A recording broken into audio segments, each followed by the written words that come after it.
And welcome in Manitoba female U18 AAA hockey fans into a brand new regular season opening night live here from Niverville, Manitoba at the Niverville Rec Center.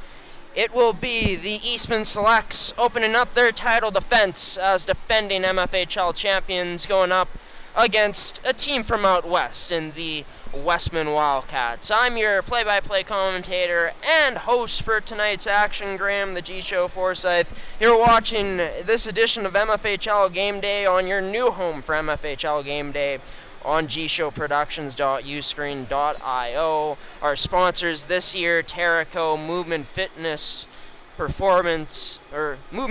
Performance, Elite Prospects, Goaltenders, and Can Central Sports Cards and Memorabilia. Apologies that we couldn't get a pregame show out like we wanted to right at 6:30. There was actually a high school hockey game that just ended off. Some preseason action. Looked like it was high stakes, very entertaining game. We should have ourselves an entertaining game here tonight. But yeah, in terms of this season's coverage of MFHL being on Uscreen, the sole reason is to go pay-per-view to monetize our content. Single game prices this year are going to be set at $7. We also have monthly and yearly MFHL packages, as well as all access packages, as that would include the MFHL, now Winnipeg High School Hockey League, as well as the Manitoba Major Junior Hockey League. Manitoba Major Junior Hockey League. Thought I said the MJHL for a sec. But the great thing about this season is, yes, I do understand, right, we were broadcasting content for free through the first 2 years of our company's existence, but what we're doing is we're giving back to the teams through this. So your $7, some of that revenue is going to be going back to the league. We have a revenue split that we have in agreement in our contract that we signed with the MFHL. So yeah, super excited this year to not only broadcast in this phenomenal league, but able to also give back to it as well. And I think at the end of the day, in amateur sports, minor sports, whatever you want to call it, raising money for these teams, for these leagues that we broadcast in, if we're able to do that and they're able to generate even more revenue to help benefit them and improve their leagues, I'm all for it. And you know, for a league last season that expanded to 9 teams, we're back down to 8 teams. As we say so long to the Brandon Wheat Kings. It was fun while it lasted for a year, but they're now again combining with, well, mostly Westman, some players going to other places as well, but bulk of the players end up going back to Westman. But as we take a look at last season, the Eastman Selects were the best team in the regular season and proved it in the end, defeating the Winnipeg Avros 3-2 in a best-of-5 series where it got scary there for a bit for Eastman.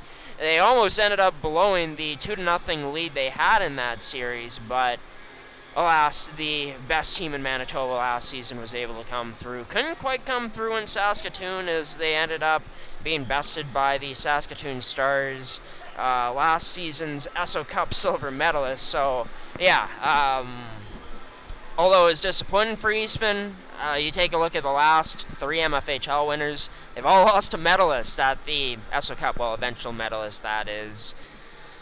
For the Winnipeg Ice, the Regina Rebels bested them twice, and of course for Eastman, Saskatoon last year.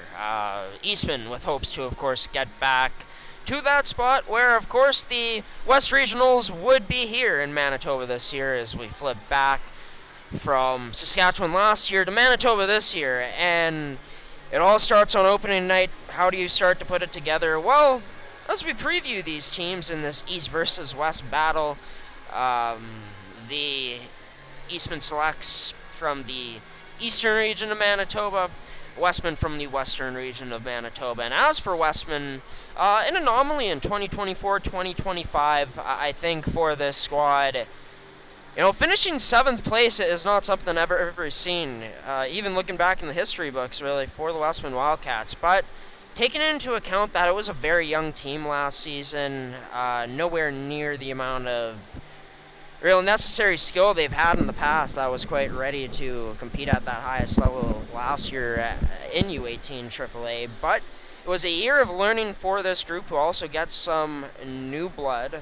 Last year, of course, Brandon was a team. Now they're not. The Wildcats are going to get some help from that squad. Notably, too, their head coach, Brandon's last season, Carissa Kirkup, comes over to coach this Westman Wildcats team this year, too. So some new blood with the returnees this team has, which is going to be led by the likes of players like Jaden Holmson, as we got up on the screen, Ivy Perkin, most notably, who was unbelievable last weekend in the Central Plains Capital Showcase. Lucy Waldner up front. That line's going to do the bulk of their scoring probably, but look for that depth on this team to come through this year. How do they put it all together as a group? Well, last weekend going 4-0 in the Central Plains Capital Showcase. Pretty great start for this group. As for the defending champion, Eastman Selects, they're loaded again. Only lost 5 players in total.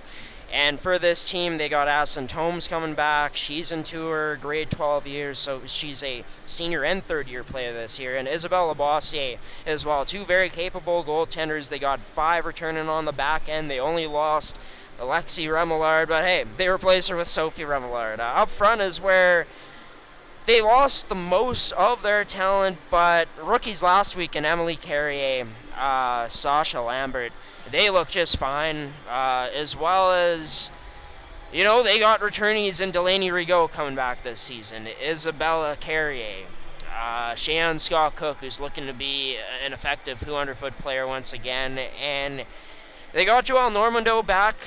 Vader Rigaud is going to be out for a little while more right now, the top defenseman in the league last year, but even then, this team has depth.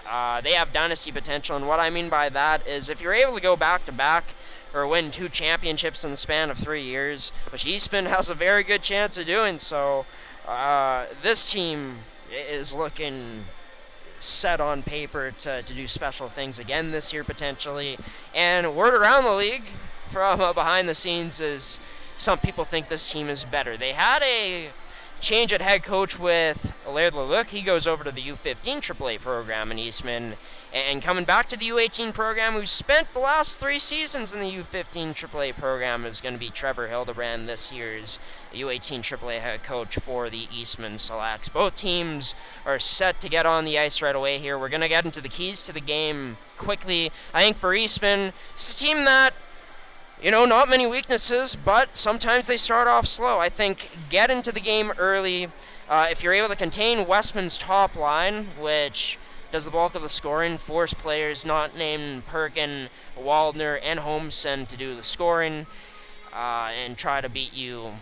That wouldn't be those 3 players. And then get to your cycle game. This is a team that can smother teams on the forecheck, and once they can get possession of this and control in the O-zone, they start to create positive momentum and get very dangerous in doing so. So, for me, those are my keys to the game for Eastman. For Westman, you're going to have to push the pace. Eastman's going to continue to skate with you, but also focus on playing your game. Don't get sucked in to what Eastman's trying to make you do.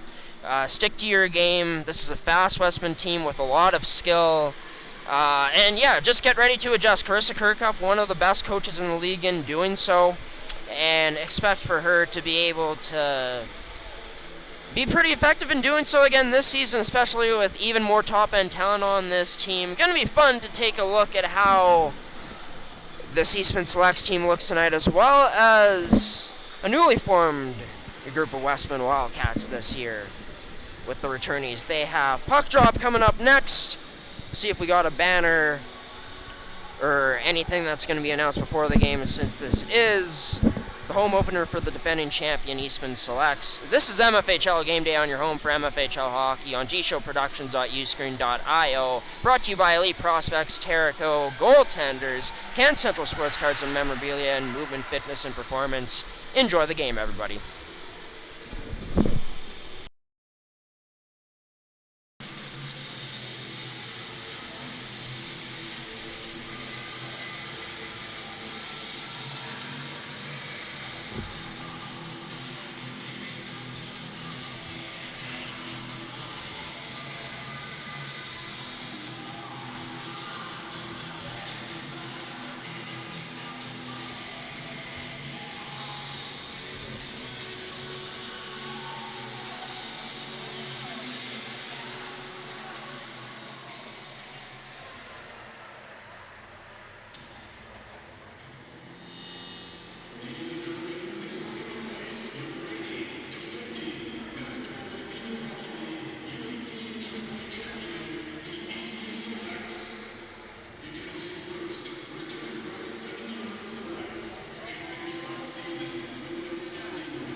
live streaming our game and recording. So I was like, why? What's not allowed? I'm like, oh, what's there for that? You're just doing the round trip again.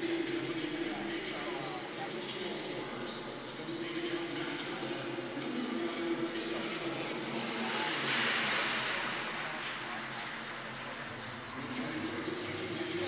guess it's like 7 a month or something. Oh, like, no, that's not bad. Like, I wish somebody could do like the whole like I for some play you take that one and you're like, okay, and have somebody, whatever, and then it's like you start doing it and everything. It's way more organized. That would be awesome. Like, a little bit of this is kind of cool. Like, oh, more. Like, it's just a little. And I watch it, I'm like, oh, that's pretty good. Yeah, that's all right. When I'm listening to the hour-long production about the season of your predictions. I didn't even know it was ringing. My buddy tells me, I'm driving in. Oh, listen to that. It's like, oh, my ears hurt or whatever. It's too loud with your volume. I don't know how you regulate it. But it can go up and down. Yeah, so that was kind of unfortunate. I listened to it afterwards and I went to a park and walked around and streamed my pocket. I'm like, it's entertaining. Like you said, right or wrong, it's just fun to do. All video art is our team. Yeah, it's our team. Like, it's not live streaming. Is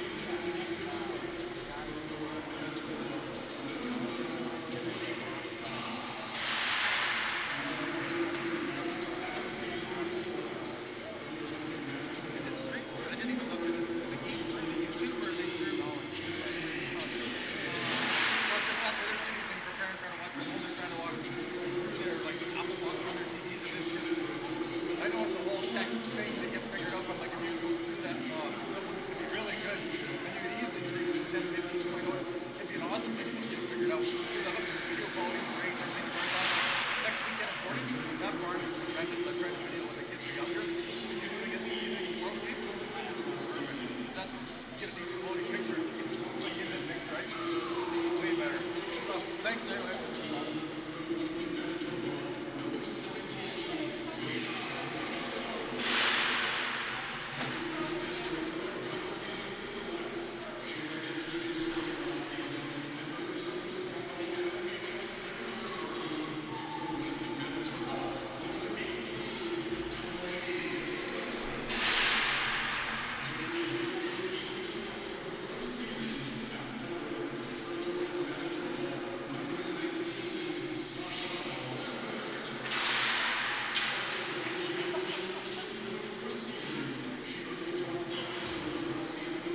Well, last time we broadcasted an MFHL game day, it was back in about March when the Eastman Selects scored in double overtime off the stick of Sophia Heidinger to clinch their spot into the West Regional Series against the Saskatoon Stars and to win their first MFHL championship since 2017-18.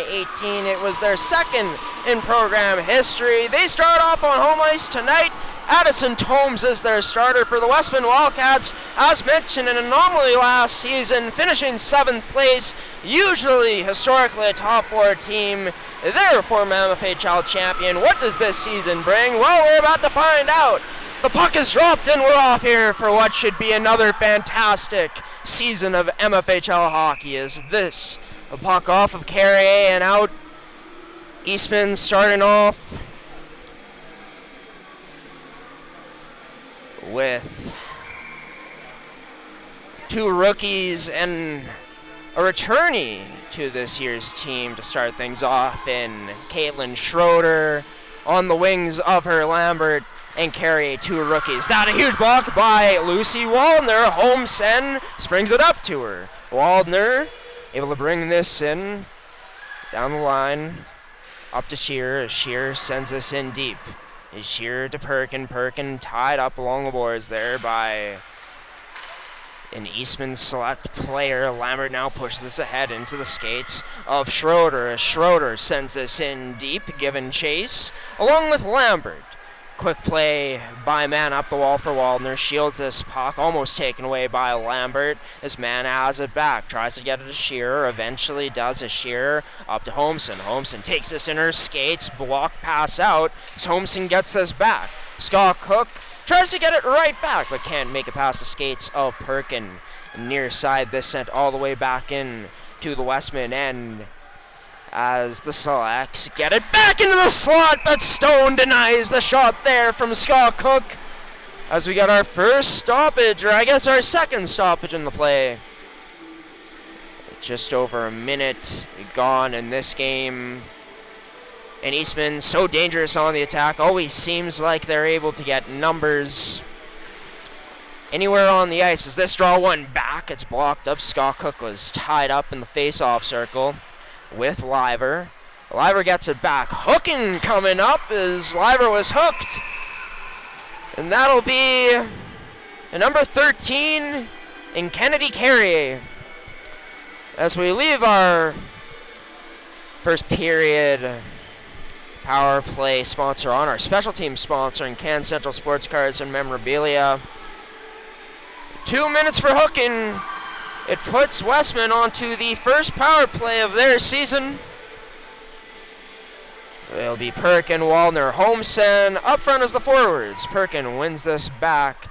It'll be Baranek. Baranek, it gets it right back as she plays it over to Franklin. Franklin over to Perkin at the top of the right face-off circle. Perkin whips this down low to Waldner. Waldner knocked off her stick. Holmsen there to pick it up. Holmsen stops, drops this back to Waldner. Waldner now up top to Baranek. Baranek across to Franklin. Fakes, passes this off. Gets it right back, but a bit of a miss pass there from Perkin. Nice job by Baranek to get it back, but a misplay causes a turnover, and this gets sent all the way back into the Westman end as Stone was out of her net to leave that.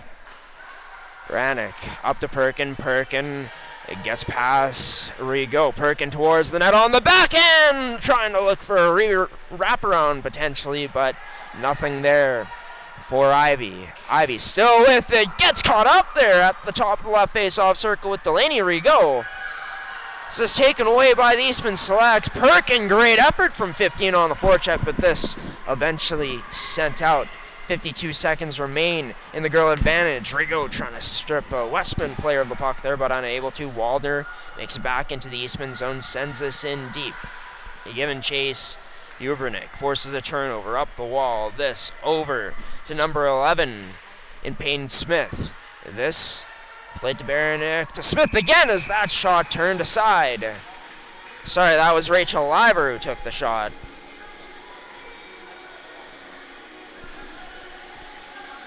17-12 remaining. 30 seconds left on this Kennedy Carrier penalty. Sliver to face off against Maya Grenier in the face-off circle. Grenier for the Selects wins this back. As Chloe Carrier can't send it out. Nice block up the boards there by Westman player number 12. And Henwood sends this down low to the side of the net, cleared away by the Eastman Selects right away. Trying to find it in her skates is Peyton Smith. She does, up to the line for Henwood. Across there for Liver, low shot turned aside by Tomes. Westman player losing an edge down low.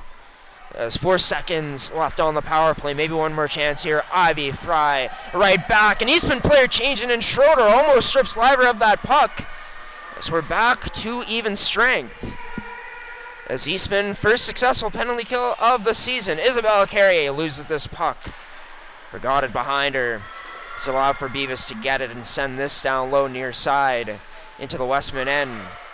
As Eastman goes off for a change at the blue line. That to Tourdick, but a bit too in her skates. That now into the skates of Fry. Trying to search for it was Emily Carrier, but Fry played it away fast enough for Westman to stay out of danger. This now sent in deep by Chloe Astle.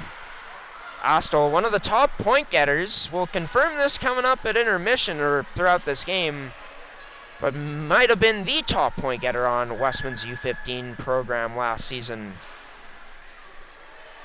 Forward that Westman must be pretty excited about coming up into their program, adding in some good talented youth to a more experienced team this season. As this gets flipped in the skates of Joelle Normando, of course, she's back into the lineup. She's held out for most of last weekend due to an injury that was suffered in their first game against Pembina Valley.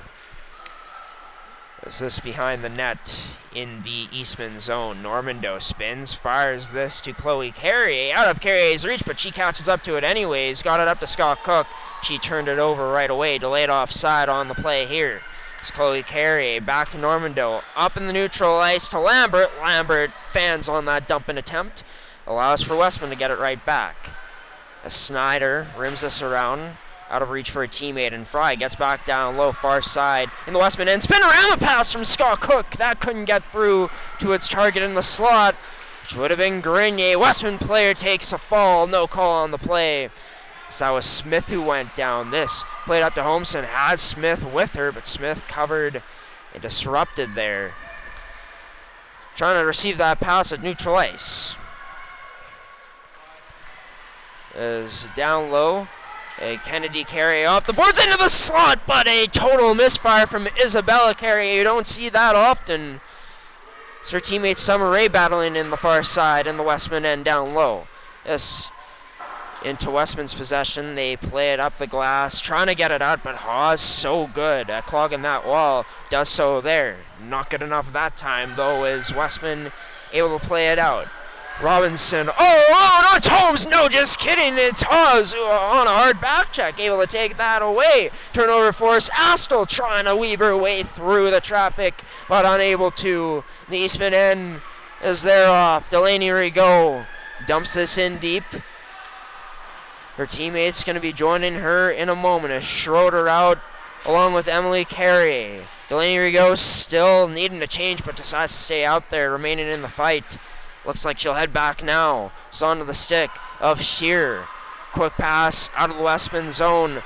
Up to number 7, Hubernick. Hubernick down low. Going up against another number 7, Beavis, who cuts her off. As it's to Normando. Normando tries to play this up the middle. Almost a turnover. But Eastman able to just play it out. It's this play D-to-D. Henwood tries sending this in, but meets the skates of Normando instead. Nice play by Schroeder to take this off the stick of Perkin, but Perkin stays right with her. That second effort from Perkin been really impressive in this game so far, as Perkin, a few bodies around her, knocking that puck off her stick. Now turned over in the neutral zone. Number 21 and Emily Carrier, who just decides to send this in deep and go off for a change. Westman looking to transition up quickly. Henwood's pass cross ice denied there, but Henwood somehow gets it back, still staying with it. Finally cut off in the Eastman end by Hawes. This pass up.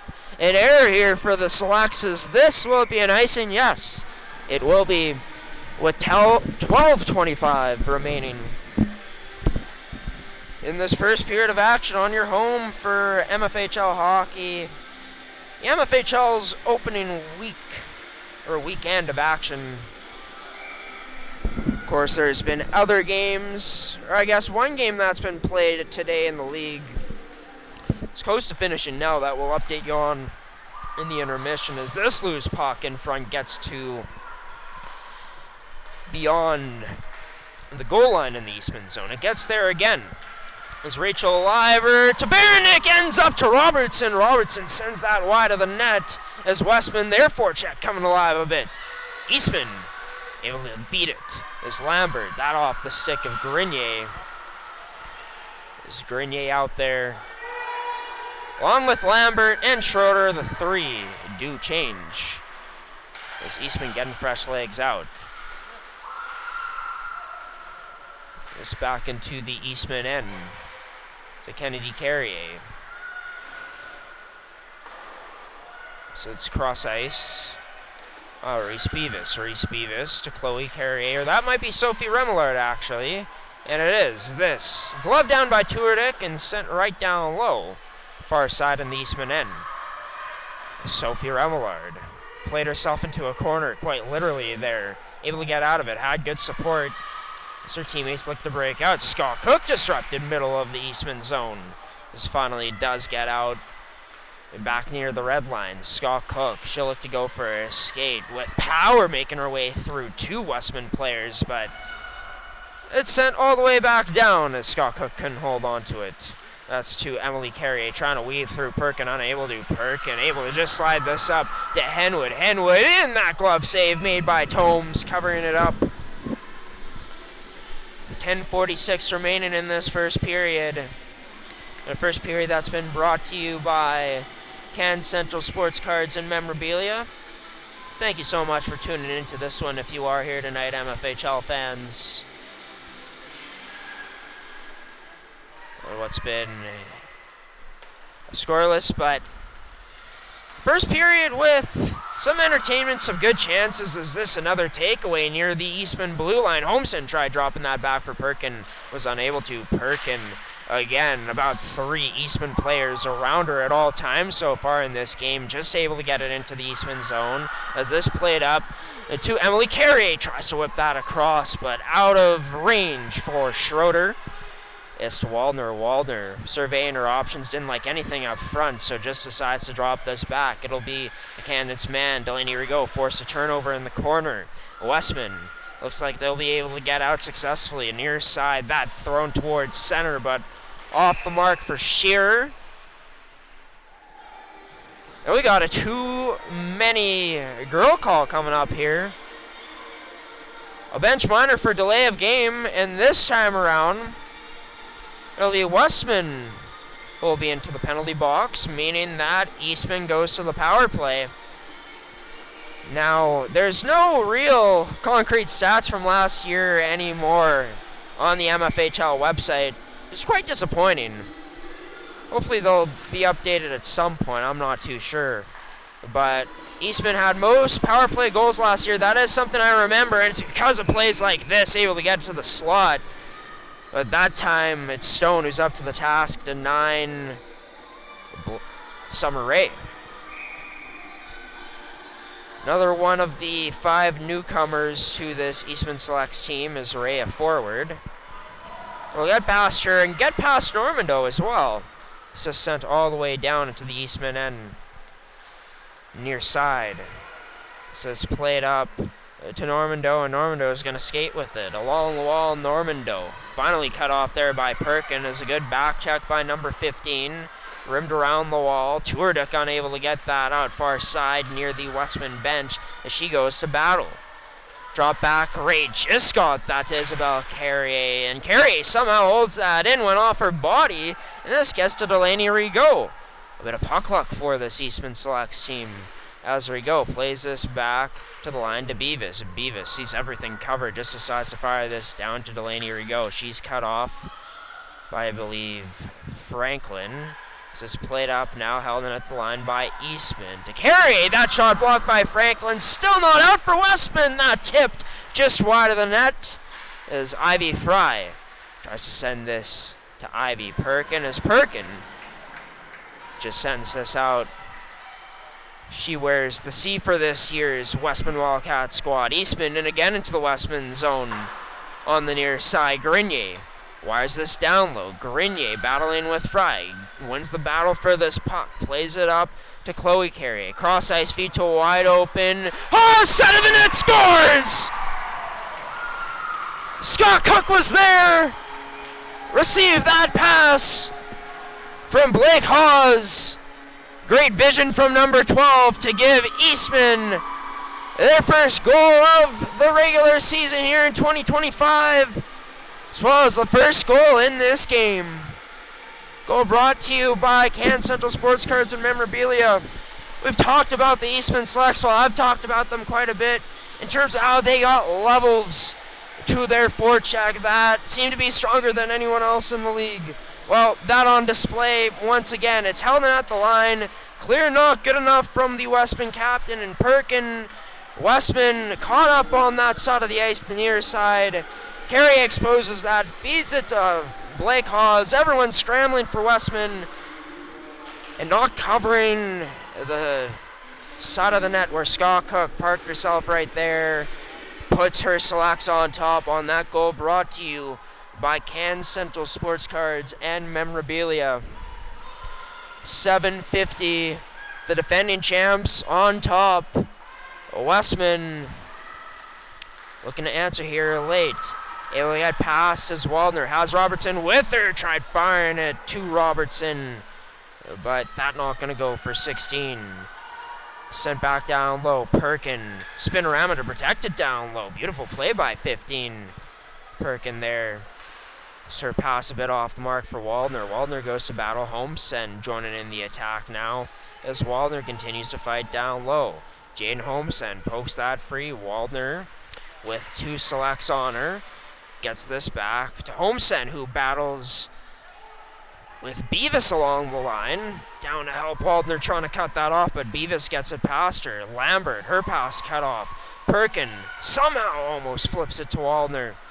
But turned over, Perkin gets it back now. Schneider's shot turned aside by Tomes. Trying to find that rebound, side of the net, it almost gets there, but blocked up by the skate of a Eastman player. An Eastman player taken down now. That's Beavis down below the goal line. Schroeder trying to get this out, but can't, far side on the Eastman. And that shot off the post might have been deflected on the way through as Westman, a great response shift. But they'll have to look to defend now, maybe, as Eastman just sends this out. Sending it down low, Stone out to play it. Plays it to her closest option, and man, turns this over, gets to the slot, trying to get it back to the net with Scott Cook. Already has a goal in this game. Unable to get a clear shot off there. Scott Cook now down low. That off a skate right to Isabella Carrier as Carrier shields this down low. Around the net. Goes off the boards up to Hawes. Hawes D-to-D to Normando. That shot turned aside by Stone. Westman just looking to get it out, and they do. Tudoric giving chase, as I should say. Westman gathers this up again and back in again to Scott Cook. Knocked off her stick. It gets to Rigo. Her shot just grazes the padding of Stone. Ends up to the point where Chloe Carrier is there. So it's knocked out by this Wildcats side. But all the way back down into their own end as Baranek goes cross ice. And now fed cross ice again to our near side to Hurnick, who just sends this on net. Tomes will cover things up. With 5:18 remaining. 1-0 the score for the Selects. They'll look to win this defensive zone draw. Summer to take the draw against Rachel Liver. As Liver tied up on the face-off draw there against Schroeder, but Westman gets the last laugh as they win it D-to-D. Now back in the neutral zone. This is DeBaranek. Deflected in, no icing on the play called by the linesman as Eastman able to play this up. Kennedy Carrier tries to send this cross ice. That's cut off. As for Westman, turns it over again. It's back down low into the Westman end. Henwood D-to-D. That off the stick of Robertson. Deflected it past the red line, so no icing on the play. As Eastman looks to send this out, but unable to. It's gloved down by Perkin. Tried sending that to Waldner in the slot. That pass just not good enough. It had to be perfect. There's a collision there in neutral ice. Lambert taking a spill. It was cross ice to Henwood. Henwood up the middle to Perkin as Perkin just inside the blue line sends this in. She's being challenged there by Beavis all the way down. So I think this Eastman team has had the MO heading into this game. I think they got it against Perkin. So yeah, number 15 has had barely any room in this game to work her magic. We'll see if she can open that up as the game goes along. For right now, 3:51 remaining in this period. A top line's going to stay out for Westman, given that they just iced the puck.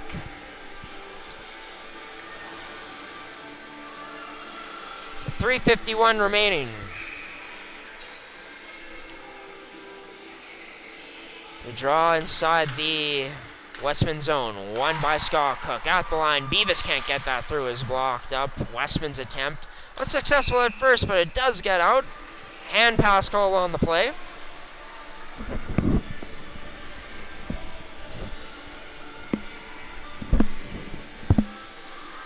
Which will keep the face-off draw back inside the Westman zone. It's for Caitlin Schroeder. She wins the draw again. She gets that to Lambert. Lambert to Haas. Haas shooting through a screen, but that unable to make its way through to the front of the net. Emily Carrier knocked off the puck down low. Westman transitions up ice now. Oliasto with some speed, but cut off by Schroeder. Nice job by number 3.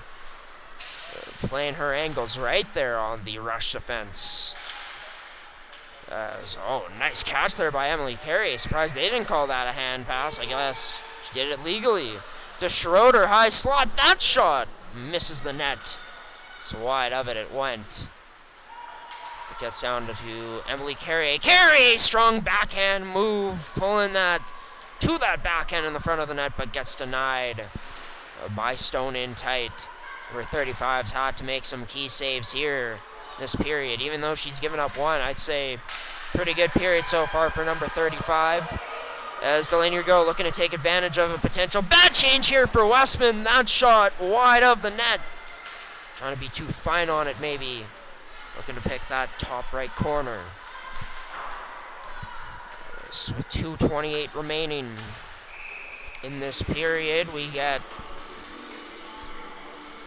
a stoppage in play. Coming up during the first intermission, you'll hear from Can Central Sports Cards and Memorabilia, Winnipeg's premier sports cards and memorabilia store. And we'll also take you through what's happening in the league on this opening weekend. This game as well. We'll break down the first 20 minutes as best as we can. So it's great to have MFHL hockey back here for the regular season. On opening day, that to the front of the net, tied up was Carey. Couldn't find that loose puck as Holmson able to play this out. Has Perkin with her as well as Waldner. It's this in the near side in the Eastman zone. Played up the middle. Will be cut off by Callie Franklin. Franklin plays this cross ice to Perkin. Perkin cut off right away in the neutral ice. Couldn't get it past an Eastman Select as this gets up to Scott Cook. Scott Cook, Mohawks shield. The checker away from the puck is... She goes to chase this down now as a DDD pass, then a stretch pass up the middle of Scott Cook. Physical play on a Westman player down below, pinning her up. Really frustrated was Callie Franklin. As that into the low slot, and that wide of the net from Kennedy Carrier. So close. Good shot there from 13. Scott Cook flips it there again. But no one home.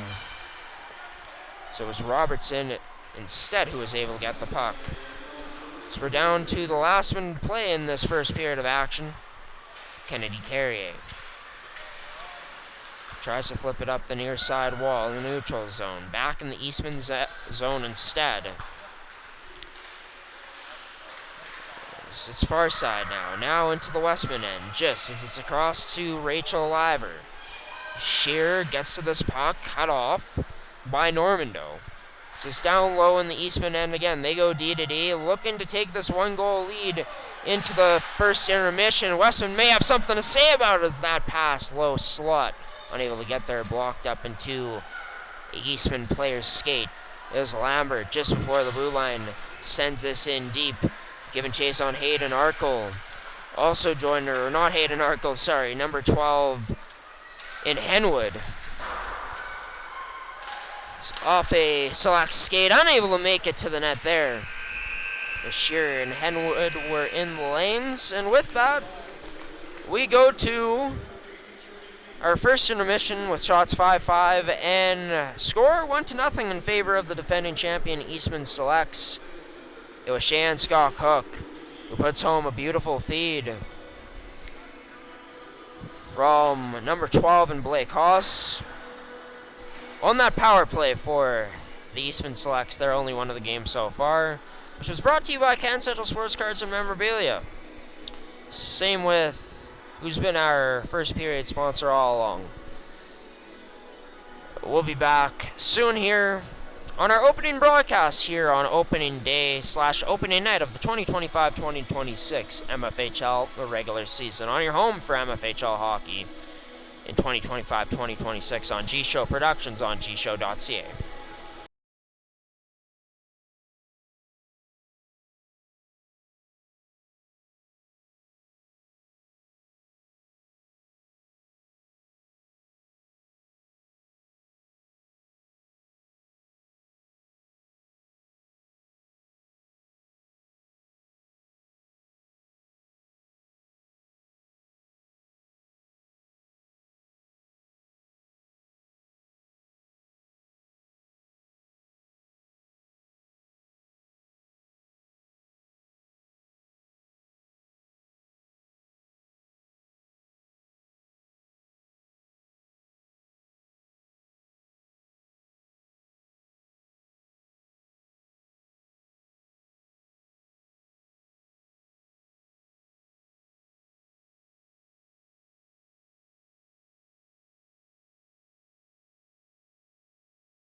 Can Central Sports Cards and Memorabilia offers the widest selection of sports cards and signed memorabilia in the city.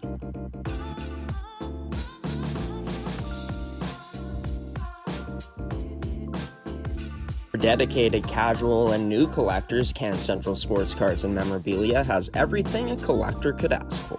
Everything we sell is stored with care, and with help from our knowledgeable team, we'll help you find exactly what you're looking for. We carry Upper Deck hockey card brands like Series 1 and 2, the Cup, Ultimate, SPA, and plenty more. So what are you waiting for? Come down to Can Central Sports Cards and Memorabilia, Winnipeg's premier sports cards and memorabilia store.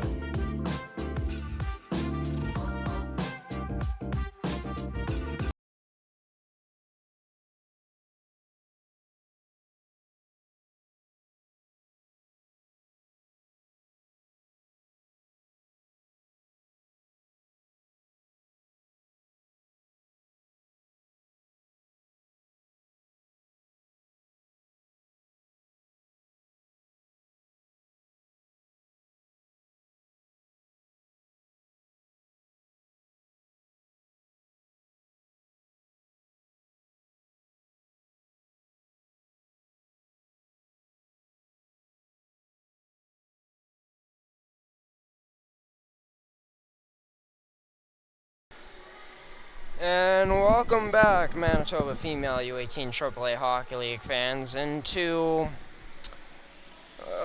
almost the second period. We're a few minutes away from it getting going. It's 1-0 in favor of the Eastman Selects, the defending champions, after the first 20 minutes of play. Shots 6-5 in favor of the Westman Wildcats. Both teams had some power play opportunities. In fact, Eastman ended up scoring their lone goal, the first of the season on the power play. Beautiful feed from Reese Beavis connecting with Shan Scott Cook in the crease, and Scott Cook, it's a little tap in for number 15 that ends up beating Indigo Stone. But yeah, I really do want to apologize to everybody that was expecting, pregame show and all that, the works. It just did not take into account that there was a high school hockey league game, pretty packed, pretty surprising so early on in the season, like tonight here in Niverville.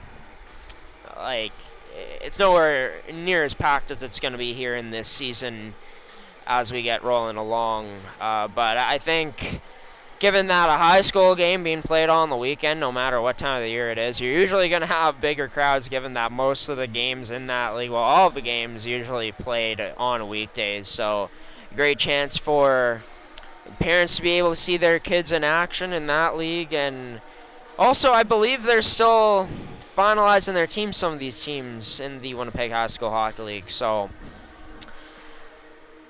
maybe that's why the stakes felt so much higher in that game. Very close game that I got to see before this one. And this game, I'm expecting it to be pretty close going down to the very end, unless Eastman's able to totally break it open. Who knows, maybe Westman's able to break it open. But in that first period, thought that both teams did a good job in establishing the zone, creating good chances for themselves. Thought that Eastman, as the period went along, started to take over a bit more, especially in the latter half of that period. But then, still, in the same sense, in the latter half of that period, Westman ends up flipping a switch and ends up creating good zone time for them for an extended period of time. Stone and Tomes have both had to make good saves in this game. Both have looked really strong. For Stone, the goal she gives up when her team's on the penalty kill, it's a tough one. Tough one to handle, I'm sure, given that, those are pretty darn hard to stop when players so wide open and has such a clean shot as Scott Cook did. But as for some early season updates here in the MFHL, Central Plains Capitals defeating the Yellowhead Chiefs today in Portugal Prairie. Central Plains will be going into tomorrow's matchup against Westman 1-0.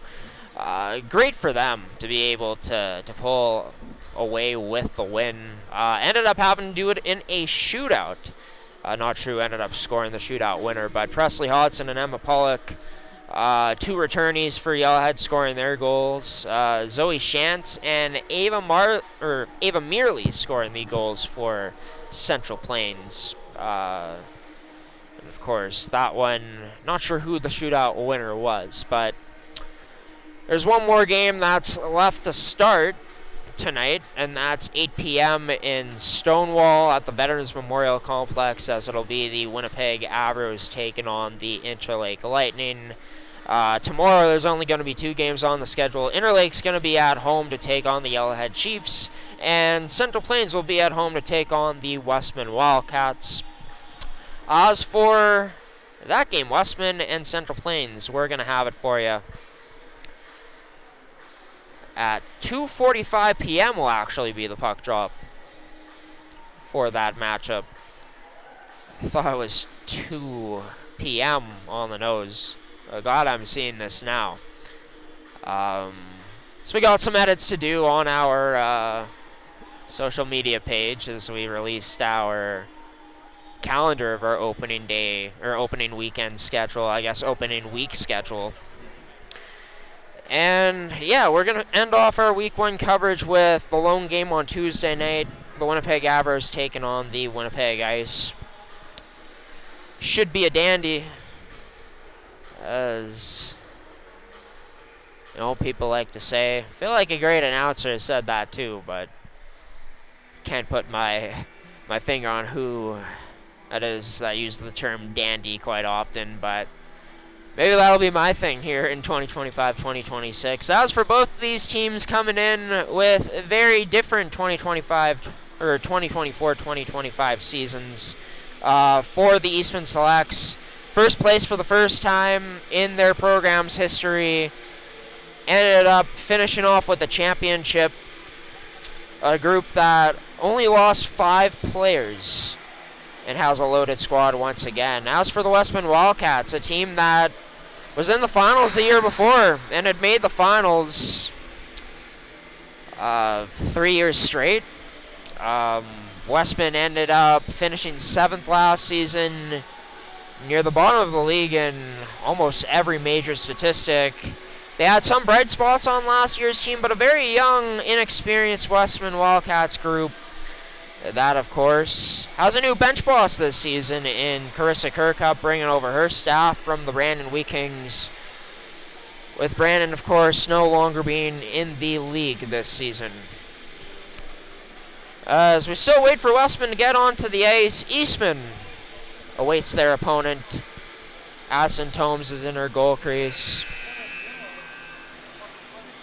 But if you haven't heard the news, the Central Plains Capitals coming away with a 3-2 victory against the Yellowhead Chiefs today in Portage La Prairie. As mentioned, Avros Lightning get going at 8 p.m. Of course, thank you to our sponsors in Central Sports Cards and Memorabilia for sponsoring the first period of action. Central Sports Cards and Memorabilia, Winnipeg's premier sports cards and memorabilia store. Be sure to check them out if you're ever in the Winnipeg area at 995 Miltsteagle Drive, as well as checking out their website at cancentralsportscards.com. This upcoming period will be brought to you by Movement Fitness and Performance, as well as Elite Prospects. Elite Prospects, the most informative hockey player database on the web today. Be sure to check them out at eliteprospects.com. There we finally have it, the Westman Wildcats. Better late than never, I guess, getting onto the ice. Don't think the referees will penalize them at all for a delay of game or anything. Yeah, maybe a bit of mind games with the Eastman Selects, who are patiently waiting for them, as already mentioned, long before Westman ended up seeing Indigo Stone go through the tunnel. But no doubt about it, even though Westman's late getting out onto the ice, a lot of energy from those few players that just got out. Few last players to exit the tunnel. As we get set for period number 2 here. 1-0 lead for the home side and the Eastman Selects. They'll be going from right to left this period, and Westman will be defending from the left, attacking to the right. Top line out again for the Westman Wildcats. Perkin to face off against Summer Ray. Ray out there with Isabella Carrier. And Delaney we go, and we're off. Nice tie up by Ray on the face-off draw. Is Eastman able to work this up far side into the Westman end. Holmson tries to flip this out, but Hawes, nice job to hold the line there. As Hawes played it down low, D-to-D pass now for the Westman Wildcats. But Franklin can't play that up the near side wall in the Westman zone. Played D-to-D again. And now Perkin tries to dipsy-doodle through the middle, but cut off there by Isabella Carey. Carey a bit too physical for the referee's liking. She's going to go off for the next 2 minutes. On our first power play of this period, which will be brought to you by Movement, Fitness, and Performance. Just a bit too physical along the wall.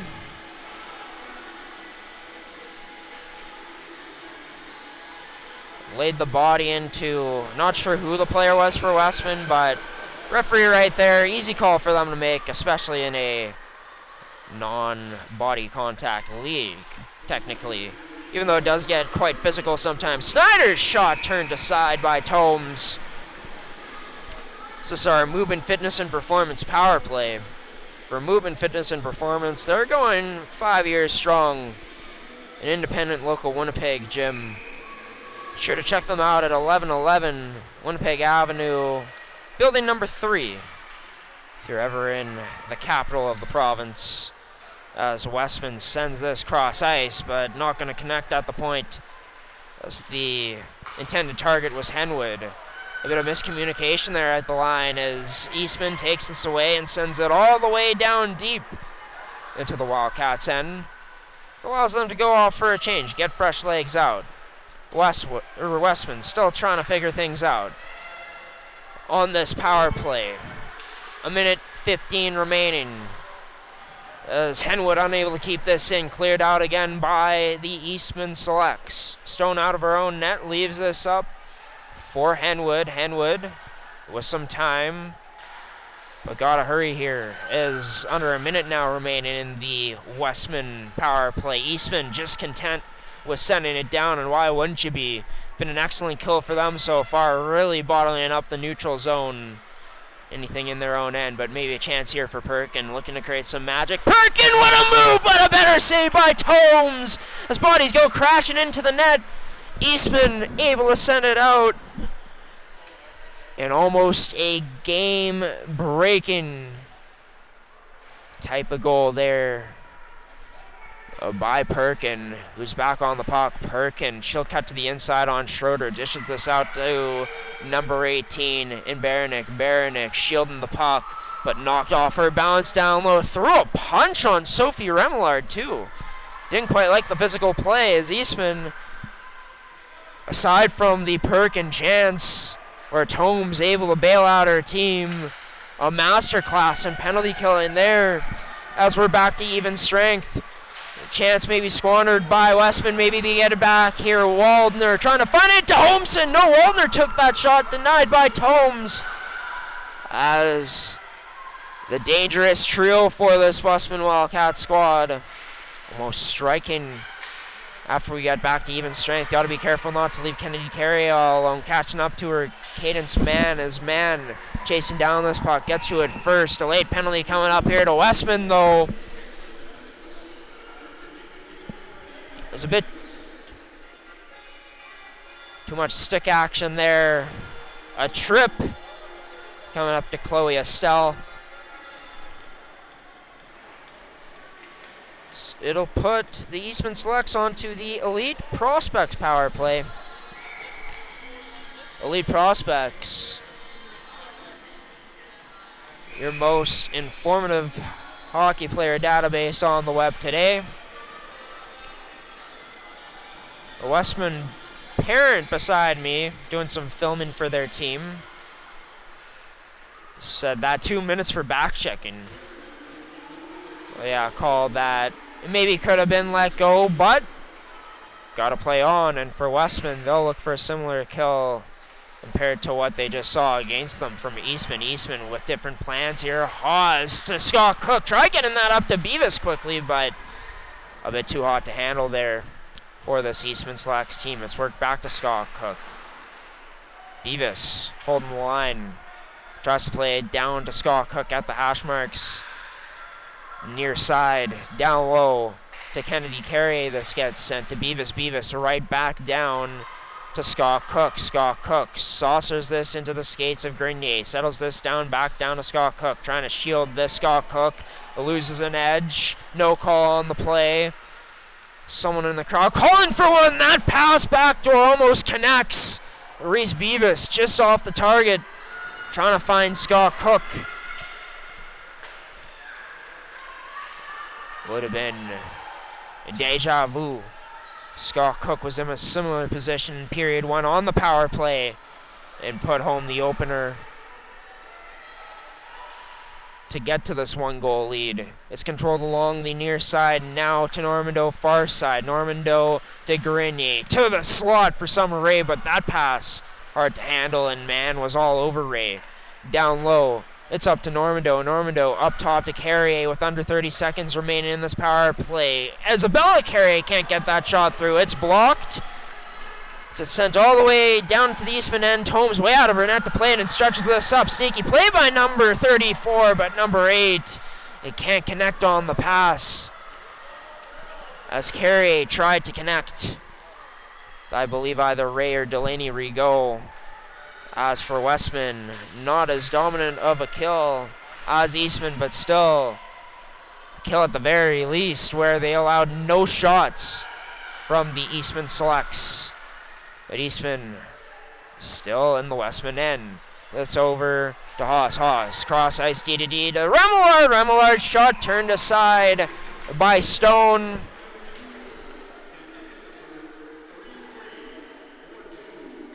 So we'll get a stoppage with 14:36 remaining. 1-0 Selects lead. I'm your play-by-play commentator and host of this matchup, Graham the G-Show Forsyth. This is opening night of the MFHL in Niverville, Manitoba. Great to see hockey back here in the female side in the province.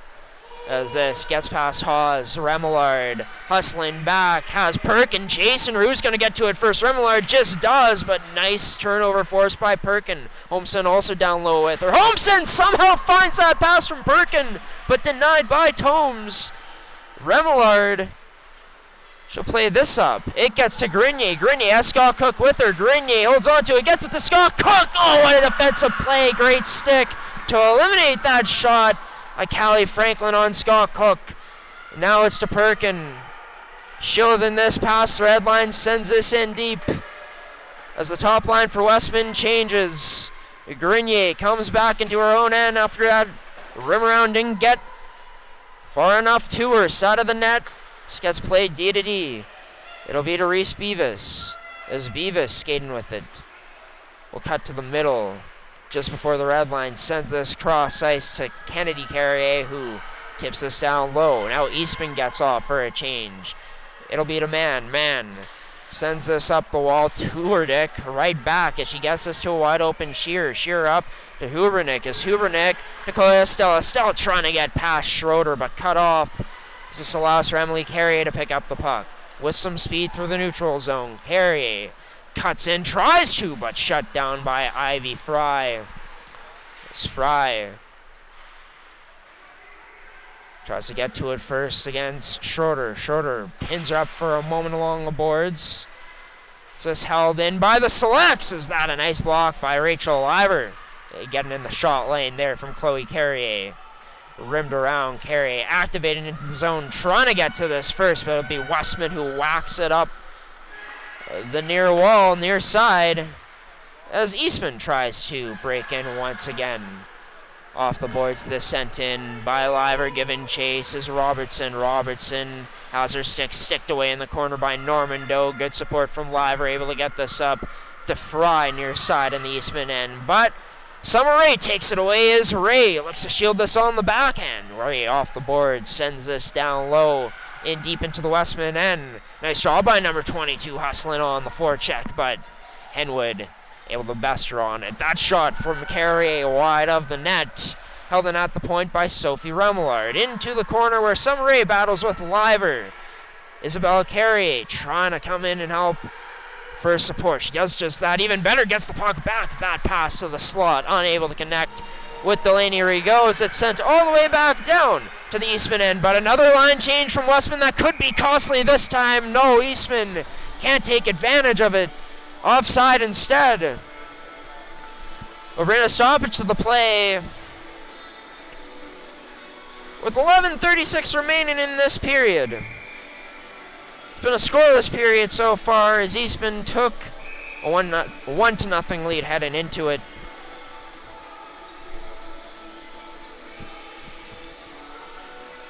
But almost halfway through, we yet to see any goals. The Eastman coaching staff, maybe some issues with where that face-off draw should have been taken. Regardless, they win it. This is play cross ice to Sophie Remillard. Remillard's shot wide of the net. It's recovered by Henwood, D to D. This goes to Snyder. Snyder up to Waldner and plays it to Perkin. Perkin stops up, delays. Still holding on to it. Her shot through some traffic, but unable to get to the net. So rather, it was unable to get through the traffic into the net. This is sent in deep. Recovered by Westman right away. Up to Waldner. Waldner steps back a bit in her own end to shield this and snaps a pass onto the stick of Perkin just before the blue line. Perkin sends this in deep. Quick line change for the top line for the Wildcats. This off the stick of Scott Cook. Played back in to the Westman end. This knocked down. Nice hand-eye by number 9 in Grenier as Eastman works it back and now up again into the neutral zone. That pass off the stick of Schroeder turned over as Westman gains possession of it again in their own end. Turdick tried to sidestep Schroeder, but number 3 for the Selects had different plans. Almost took that away from her. Off the side of the net, Schroeder banging away at it. Taken down now. Will there be any retribution from Eastman? Looks like Westman will just skate away unscathed.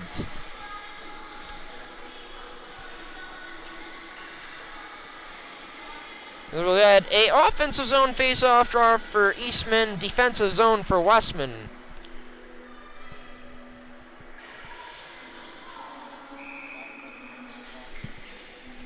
Schroeder remains out there to take against Liver. It's won by Schroeder. Gets it to Carey. Rebound there. Scores!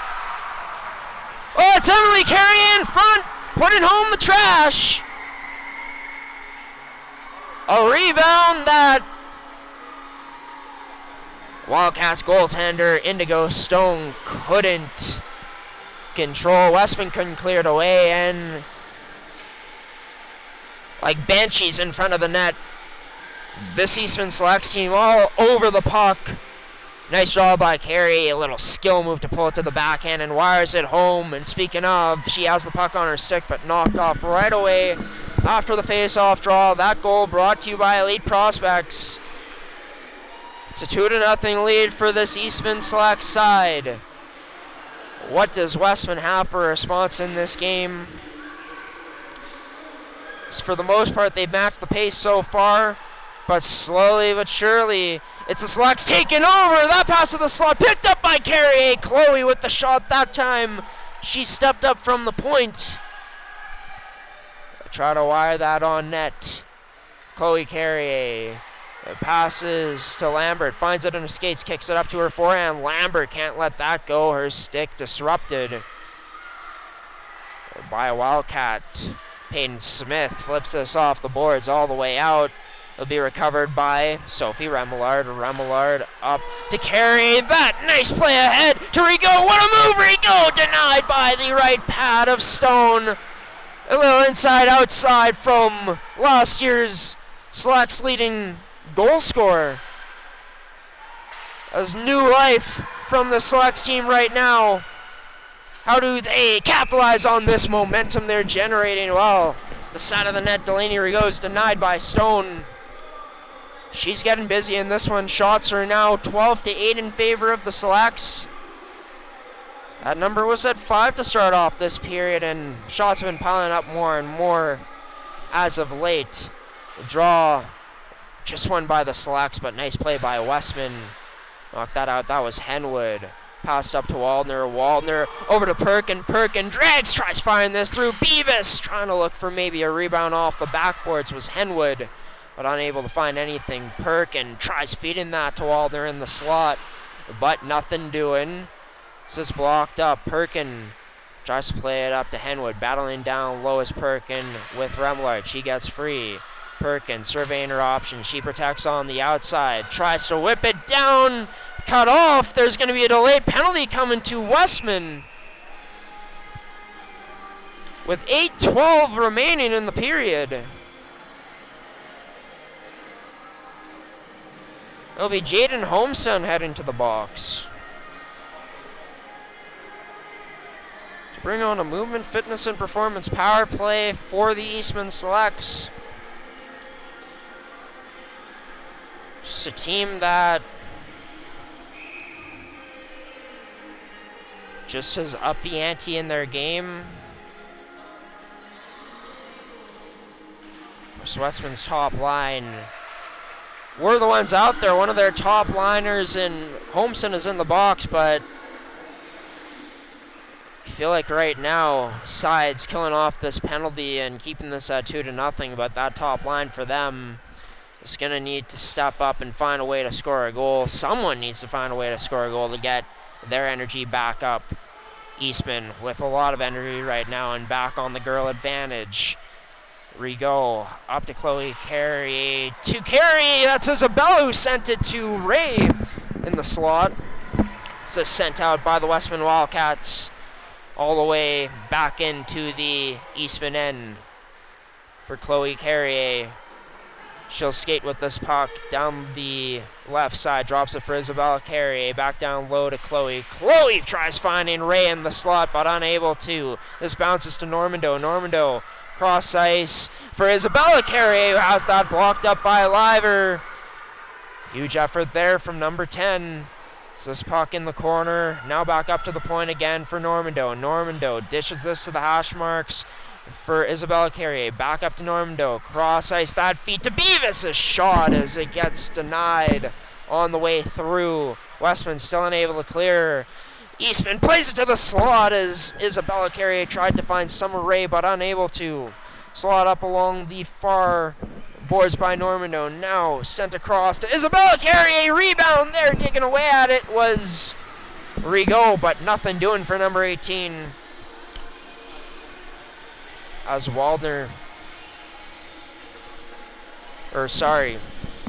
Indigo Stone makes the stop.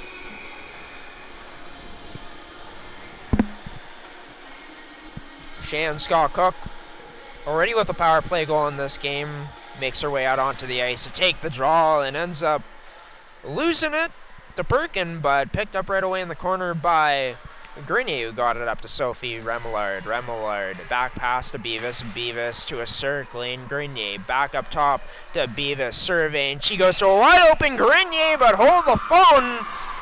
A penalty here to even things up in front. Net front battle that's a bit too much for the referees liking. Scott Cook usually likes to toe the line. Crosses the line that time in front to bring us to a 4-on-4 for 8 seconds. This is going to allow for Westman to have one of their top duo options out in Perkin and Waldner. Franklin at the point along with Baranek as this draw won by the Selects. Controlled by them down low. Remillard sends us all the way down. This should be for an ice, and it will be, as Eastman sent it down before the penalty was off the board. And I don't know what their coaching staff is arguing about. They say there's no penalty on the board anymore. Well, there was when it was dumped down, so that call for Eastman not going to happen as Franklin has her shot blocked by Schroeder. Grenier gets the puck, tries to send it over to Schroeder. Schroeder pokes it through, but will not be able to catch up to it before Callie Franklin. As this sent up, top trio out there for Westman. Nice awareness by Waldner to hold the line as Perkin made that move. As it's sent out now, back into the Westman end. As Perkin sends that pass across. Now it's up for Waldner, but out of 16's reach as it was behind her. As Eastman sends this all the way back down once again. Perkin elects to leave this for Baranek as Baranek cradles it behind her own net. Snaps a pass on the stick of Perkin as Perkin trying to fend off the check-in of Ray. Nice job by 22 to knock Perkin off the puck. As now here's a strip of the puck by Emily Carey in on Stone. Denied rebound there. Nice defensive stick by Franklin getting in the lane. A high rising shot from Chloe Carrier denied by Stone and covered up.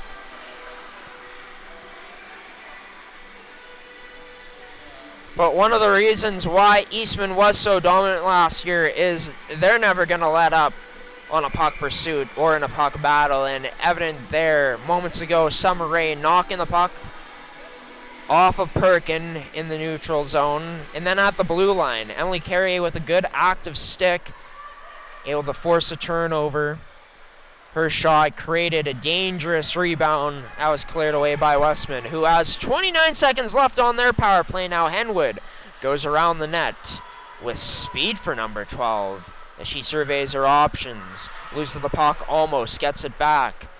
Plays it over to Liver. Liver over to Henwood. Henwood, her shot unable to get through. Didn't get really anything on it. Westman, another chance. That shot turned aside by Tomes as she comes way out of her crease to cover it up. A hack by Hubernick.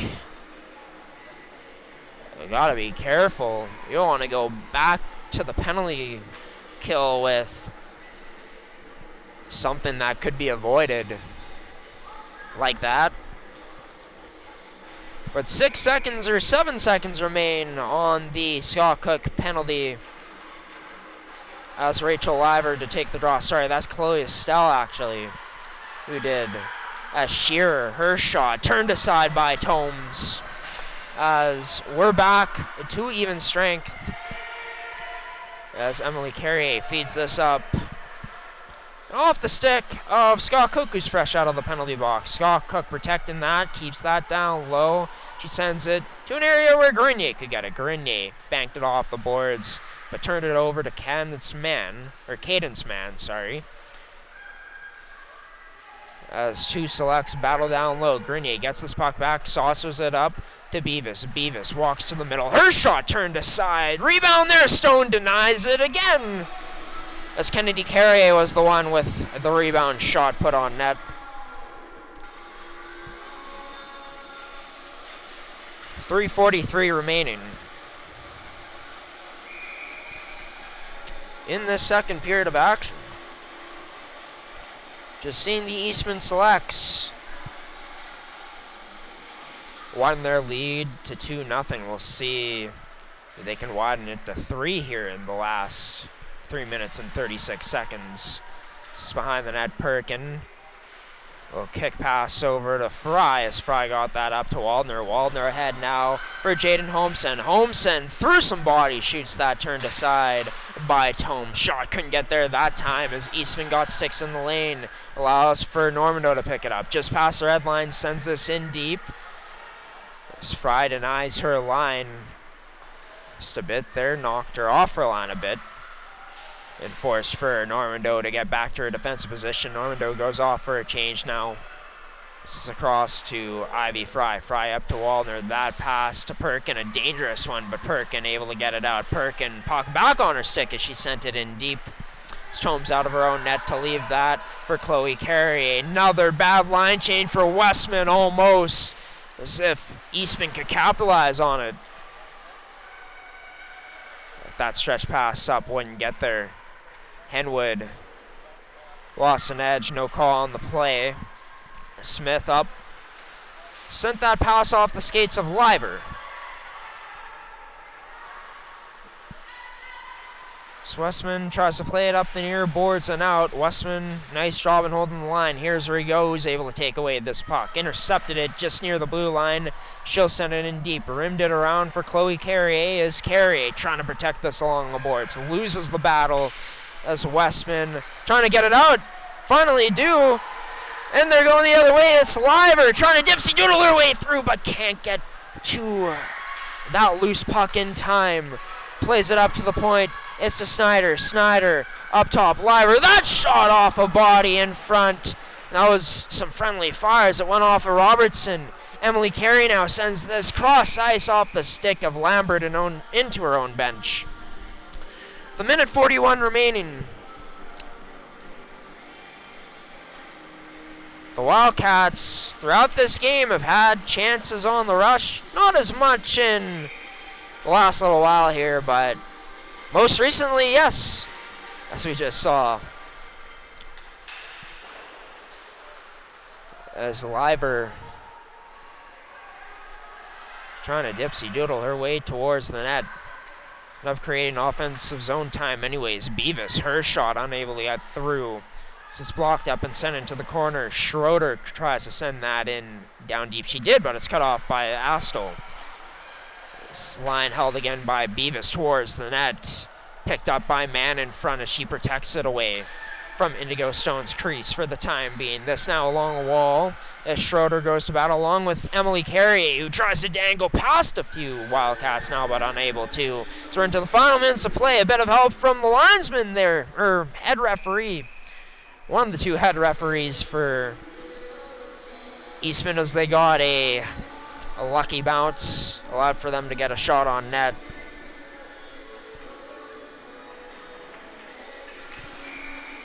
So with 53.8 seconds remaining in this period, be Scott Cook to take the draw against Perkin. Won by Scott Cook as Eastman sends this down low to 15. Pinned up along the boards by Henwood. So Westman is content with keeping it there. Eastman trying to dig it out for some more offensive zone opportunities. This pass got to the slot. Oh, bad play there by number 15 and Scott Cook. An undisciplined play. And that'll send her to the box.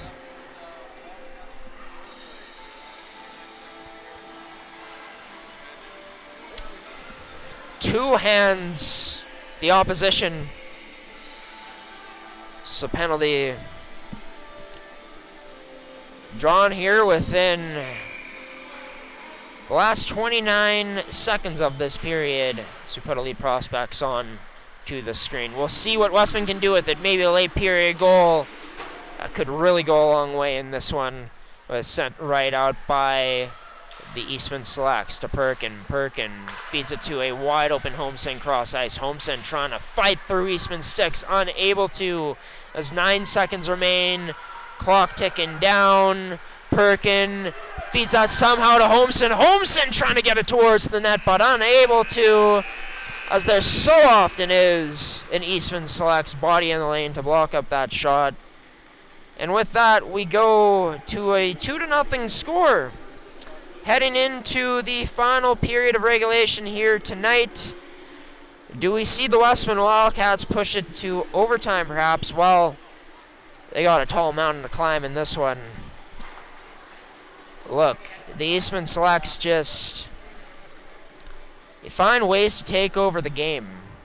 And we saw that throughout that period as Westman just kind of looked helpless in their own end, right? Trying to find ways to just get the puck out, but not strong enough many times, and Eastman just continued to work at it and continued to pressure.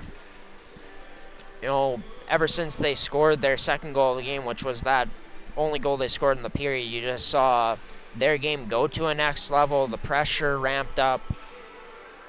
But for the Westman Wildcats, a key part to remember is you were able to survive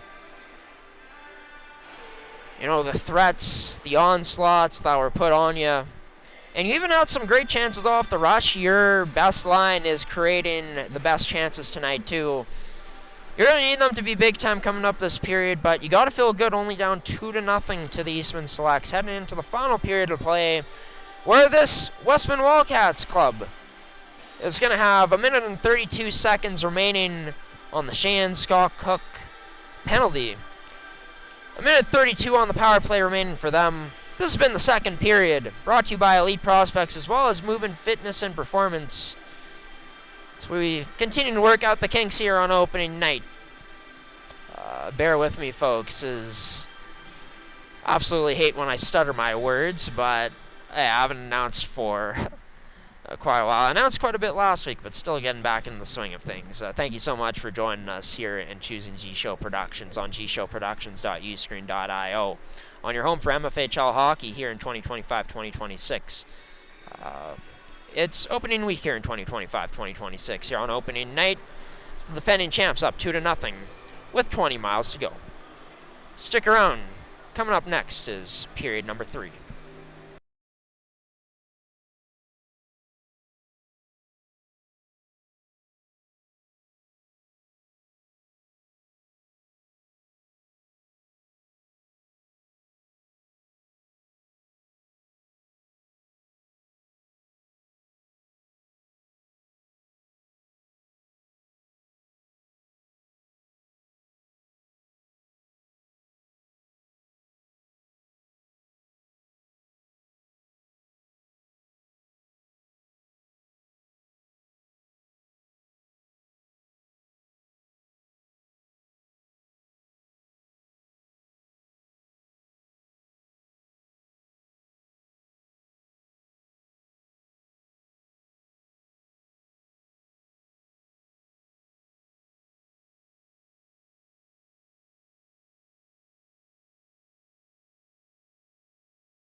And welcome back into Niverville, Manitoba, in the Niverville Rec Center, the home of the MJHL's Niverville Nighthawks. As for this matchup, MFHL fans, the defending champion Eastman Selects, who are going to be on the penalty kill for a minute 32 to start off this period, as Westman onto the power play late in that period after Shannon Scott Cook took her second penalty of the game. For Westman, looking to get it going on the power plays. It's been a struggle tonight to penetrate the Eastman zone when Westman has had the girl advantage, as they look for a strong push here in a game where, second period for Westman to forget in a way.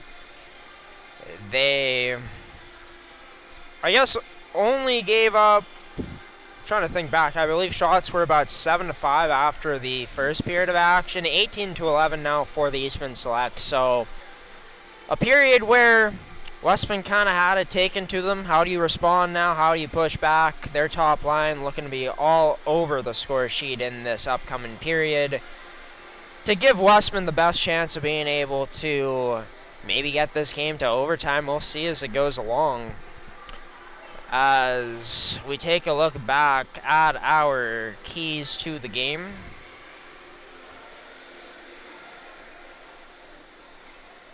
Brought to you by Can Central Sports Cards and Memorabilia, Movement, Fitness, and Performance, Elite Prospects, Goaltenders, and Terrico. For the Selects, I think they did a pretty good job of getting into this game, played a solid first period.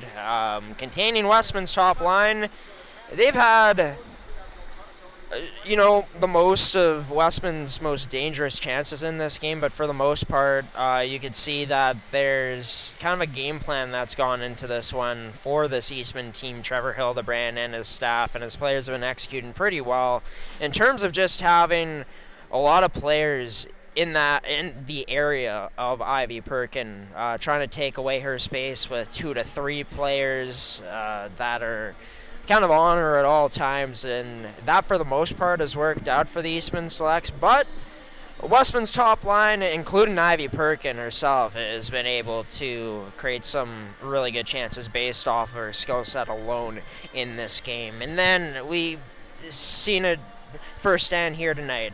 Eastman getting to their cycle, maintaining offensive zone pressure really well and smothering their opponent. Been a really tough time as this game has gone along for Westman to clear their own end. And Eastman, their attempt to tire out this team a bit kind of worked in that second period, right? So yeah, I think the keys to the game for Eastman have been working out pretty well. As for the Westman Wildcats, pushing the pace, I'd like to see them push the pace a bit more in this period coming up. Their game, they love to attack off of the rush, which I think you got to continue to go to that. In fact, some of their best chances in this game have been created off the rush, and just I think getting ready to adjust. How do you adjust in this upcoming period after having a second period where it's nowhere as near as strong as your first? Even though, yes, you gave up a goal in the first, you give up a goal in the second, it's kind of, at the end of the day, you're still down by 2-0 no matter what, right? But I think for Westman, just find a way to adjust in terms of in your own end, making it easier on yourself against an Eastman Selects forecheck that's going to be coming at you hungry for more in this period for sure. I know that's easier said than done, but something else to give here in this period for Westman Wildcats team that will be back in action tomorrow against the Central Plains Capitals in Portage La Prairie. 2:45 p.m. will be the puck drop then. And yeah, Central Plains going into tomorrow's action with a 1-0 record. They bested the Yellowhead Chiefs today 3-2 down in Portage La Prairie. Some home cooking in this opening weekend for Central Plains, as of course, as mentioned, they'll be back at home tomorrow to take on Westman in an afternoon matchup. As for Avro's Lightning, they've gotten that game going, but no live scoring updated on the website. We'll try to keep you up to date with how that one ends up working out and who gets up in that one as this game rolls along in this third period, which we're still awaiting for it to start, as both teams aren't even out on the ice yet. Still a bit of time left on the intermission clock, so yeah. But MFHL fans excited to be able to bring you this action and to be able to monetize it. And the great thing about this is only the start. This is only going to get better as the season goes along. We're going to try to add as many features as we can into it. And even though we're not at the point where we can cover every single game, every single day and night here in the league, happy that we're going to be able to bring you at least 5 games minimum per month, which could be way more than that on the given month. So yeah, future plans would be to get more games in, but it is a process, of course. And the process tonight for the Eastman Selects, it's looked pretty good, as mentioned, as they get set to enter onto the ice first. And as for the Westman Wildcats, it's been a process for them, seeing where they stack up early on in the season against the defending MFHL champions. As for this third period, it's going to be brought to you by Terrico, serving Manitoba producers for over 80 years in the agricultural industry. Be sure to check them out today at terrico.ca to find out why they're so trusted. Of course, we've been brought to you by Elite Prospects, Can Central Sports Cards and Memorabilia, as well as Movement Fitness and Performance, and goaltenders in this matchup. Thank you to all of our wonderful sponsors for continuing to support us and our coverage here in the female hockey landscape in this province of Manitoba. But as mentioned, 1:32 of the Westman Wildcats on the power play, which they got to be careful here.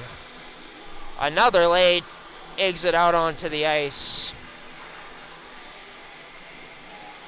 as here they come, making their opponents wait again. Referees will not be giving them a delay of game penalty,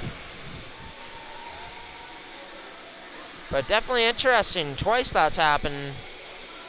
Some more Wildcats still to follow too, but it'll be Sean Scott Cook in the penalty box for the next 1:32. I know last period, going into it, when I heard similar cheers from the Westman side, I love their energy, but that energy didn't translate into success, none at all, during that past period of action. Maybe a few chances, but the chances slim at that. Eastman was all over them at points. Very good on the penalty kill as well, as the Selects will look to bottle up the neutral zone in their own end once again and look to get pucks deep. As we get set here, and we're off for the third and final period of regulation. Do we see overtime? Do we see a shootout in this one? It's up to Westman to get us there, as a great start for Eastman sent all the way down off the boards. Indigo Stone out of her own net. She'll leave this for Callie Franklin. Have to wonder if the ice may play a bit of a factor here too to start things off. It being a bit wet, a bit sticky. No trouble. Oh, spoke too soon. A bit of trouble with Waldner handling that puck as she's knocked off of it right away. Tried to make a move to the inside. It's now a puck sent right back down into the Westman, and Schroeder along with Franklin colliding with each other into the boards. It's actually Franklin who only lost her edge. She goes off for a change. Baranek sends this down low. Stick on stick. Well there by Chloe Carrier on number 18 as Holmes sent in to help. Trying to get this puck free from Schroeder. Schroeder takes a hack, but no call there from the refs. They let the players play there for the time being. As it'll be Henwood who carries this up. Cuts through the middle, trying to cut through to Eastman D, but Henwood was contested well there by the Selects. That shot scores! Quick turnover down low for Westman, and they capitalize exactly what they need to get back in this hockey game. With 11 seconds remaining on the girl advantage. Put to rest.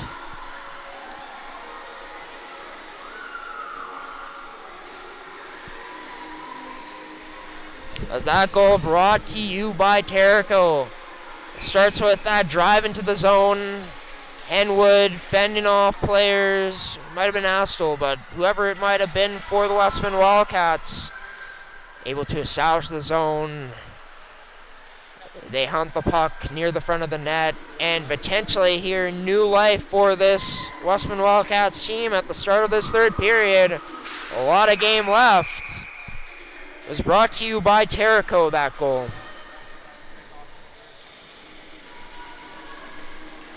It's the first pass Addison Tomes this season. First goal that Eastman gives up. So draw will be won by the Wildcats just outside of their own zone. This will be played into the Eastman end, and now D to D. This pass off the mark sent all the way down to the Wildcats end for an icing.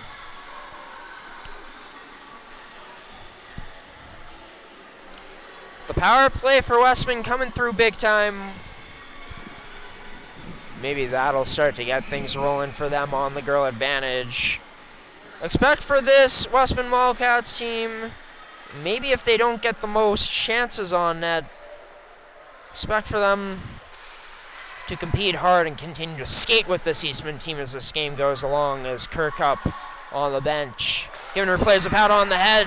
Having to get back now is Fry. Delaney Rigaud trying to fend her off. Fry had her stick tied up in Rigaud. No call on the play.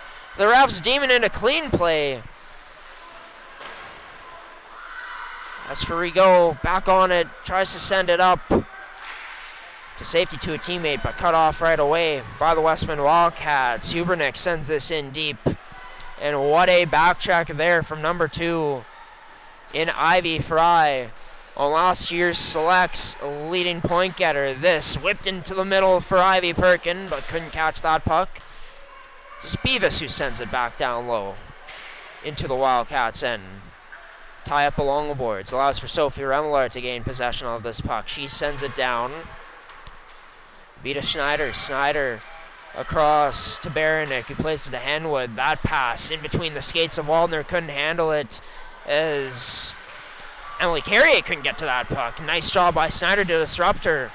Perkin has that poked away near the blue line. Westman back on it as Shearer tries to shield this along the boards from Scott Cook. Lambert. It's both players near the close boards. Get this puck back into the Westman end. Perkin in to help as well. She's now pinned up along the boards. Loose puck scooped up by Chloe Carrier. That shot turned aside by Indigo Stone. Kicked out far to the hash marks. As battling down low, both teams, it's Eastman who gets on it. Lambert trying to spin away from one check, and then again, but gets taken down finally by Henwood. Scott Cook, good support, picks it up. She battles along with Ivy Perkin. Perkin gets the better of Scott Cook that time. Up to Peyton Smith, who sends it cross ice to number 4. Apologies there for this Wildcats team. That was Robertson. So sent down low. Robertson out there alongside Smith. So this played to Grenier and out.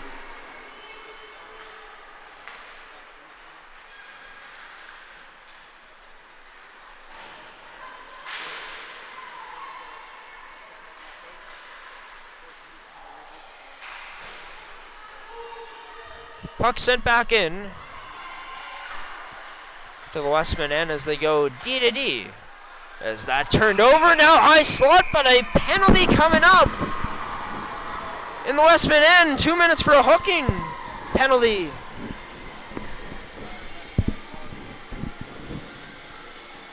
So it's Kennedy Carrier who goes to the box.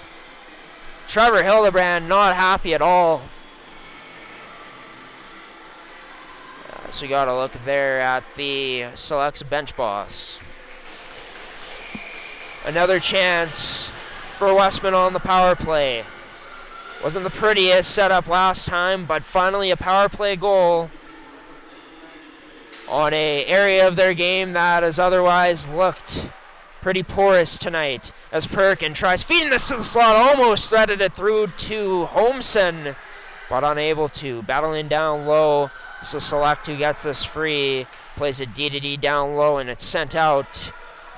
This will be cut off at center ice there by Franklin. Nice move by Franklin on raid to evade the check-in of the Selects forward. This all the way down. Holmson, she gets possession of it. As Waldner tied up in the corner. Sends that to the front of the net where Tomes just has to cover it up to get things settled down. So with 40 seconds into the girl advantage, Kirkup changes her lines up. And we'll get a fresh 5 out there. As it's Sliver to take the draw against Delaney Rigaud. Rigaud won it as a Wildcat and a Select. That was Remillard battled in the corner. So sent out, actually that might have been Chloe Carrier. Just to the other number 10 and Liver who plays that D to D. I believe number 19 and Snyder passed up now to Hubernick, who Hubernick sends that into the direction far side for Peyton Smith. Smith lost an edge down low against Chloe Carrier as Carrier battles along with Hubernick. Hubernick takes it away from Carrier who gets it to Liver. Liver up now who gets it to Henwood. Henwood makes her way to the left side. Back to Liver on the right face-off circle. She's denied a sweet one-time chance not to be for number 10. She couldn't get the type of velocity she would have wanted on it to be Tomes as the Selects send that in on net. Stopped up by Stone. Stone leaves that for Snyder. Snyder surveys her options. Picks Henwood as the best one. Henwood, her pass to Perkin. As Perkin did a nice job to settle that down. Dropped it back to Waldner as delayed penalty coming up here to the Westman Wildcats. Interference in front.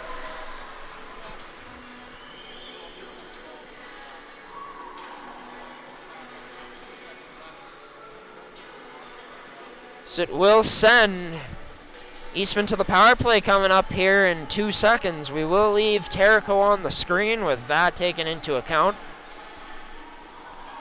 And by the way, coming up after this game, a little bit of a post-game show to recap opening night here from Niverville, Manitoba. And players of the game also returned. Didn't have that last weekend in Portage for the Central Plains Capital Showcase as Rigaud gets taken down. But yeah, stay tuned for players of the game at the end of this one. As that shot wide of the net, Rigaud tried to get it on net off the boards. Unable to as Rigaud battles down low. Westman unable to get it out. His coach is communicating something from the bench. They're able to clear that rebound out from in front of the net too. Delaney Rigaud will keep the cycle going. Rims it around to Isabella Carrier. High slot, wide open Summer Rae wide of the net. Rather high of the net at that.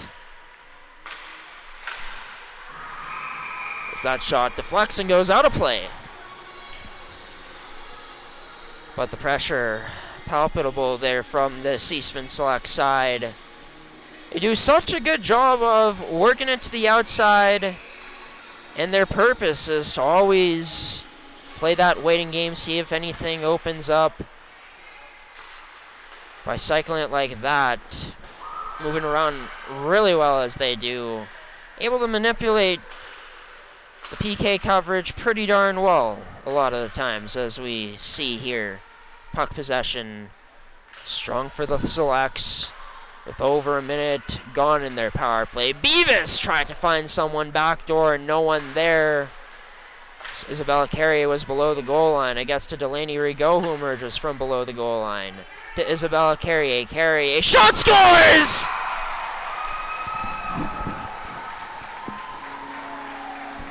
What a rip from Isabella!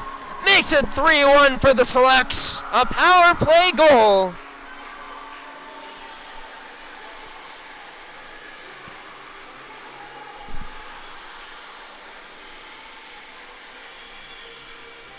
She's had a few of those opportunities tonight.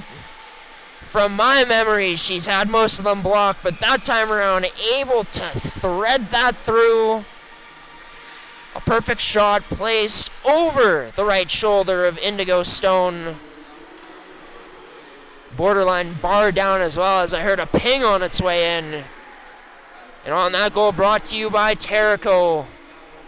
For Terrico.ca, serving Manitoba producers for over 80 years in the agricultural industry. It's now back to a 2-goal cushion for the Select side. How does the Westman side answer? With 11:30 remaining now on the clock.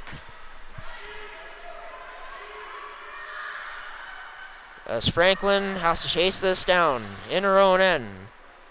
Smuggle her way past two Selects players as this fed up to Tourdick. Tourdick cut off along the wall by number 12 there, and Blake Hawes.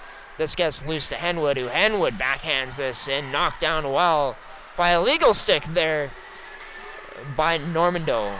To Liver. Liver drops this back.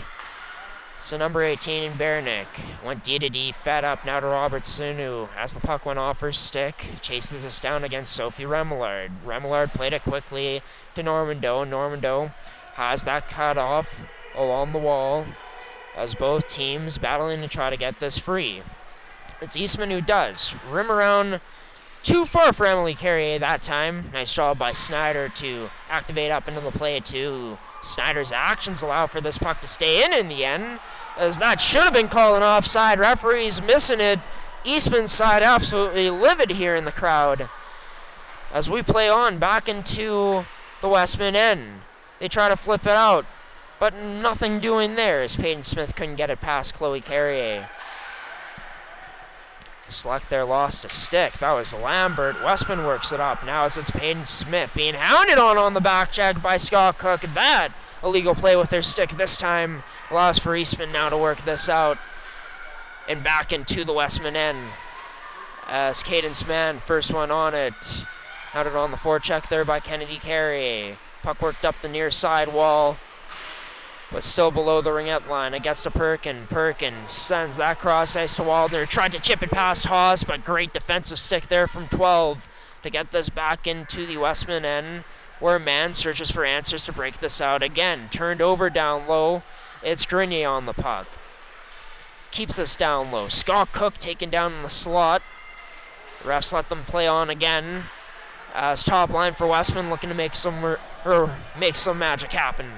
As Waldner trying to find a step past Hawes, unable to. Hawes works this D-to-D to Beavis, and the breakout for Eastman starts once again. Missed pass into the neutral zone. Center ice as Perkin intercepted that, sent that in, and goes off for a change. Eastman also changing. A bit of confusion there near their bench. So Westman kept it in that area for themselves, I'm sure, hoping to potentially get a too many girl call called in their favor. So we have 8 minutes left in this game. Delaney Rigaud chasing down this puck, gets to it first on Fry. Fry keeps with her. Rigaud spins away to Isabella Carey. Rebound there. Rigaud scores!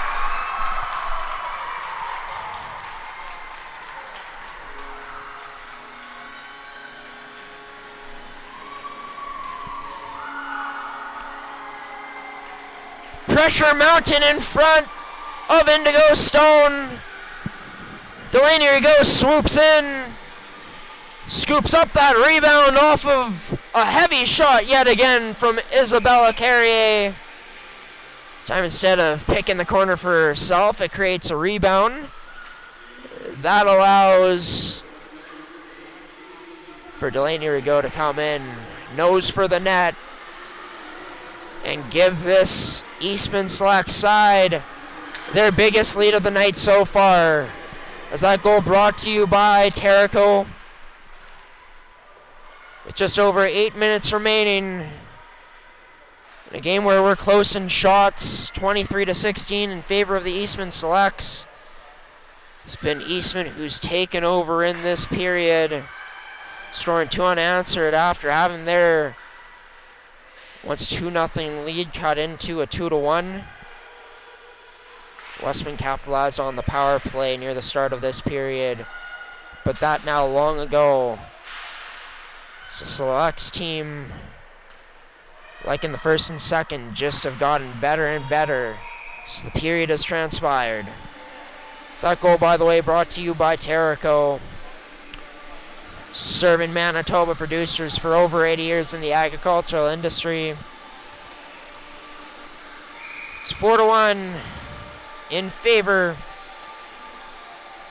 of the Eastman Selects. Top line back out for the Westman Wildcats. It'll be Schroeder who gets the better of Perkin on that draw as Eastman up and away back into the Westman end. Dumped in deep as Lambert gave chase. It's quickly played to an outlet girl in Waldner as Waldner swooped back down low. Try to play this to safety. Off the boards and out for this Westman Wildcats side as Schroeder tries stretching this up from her own end. Met by the stick of Waldner. Waldner loses that battle. Now it gets to the high slot for Lambert, who's turned aside. Emily Carrier taking that away from number 16.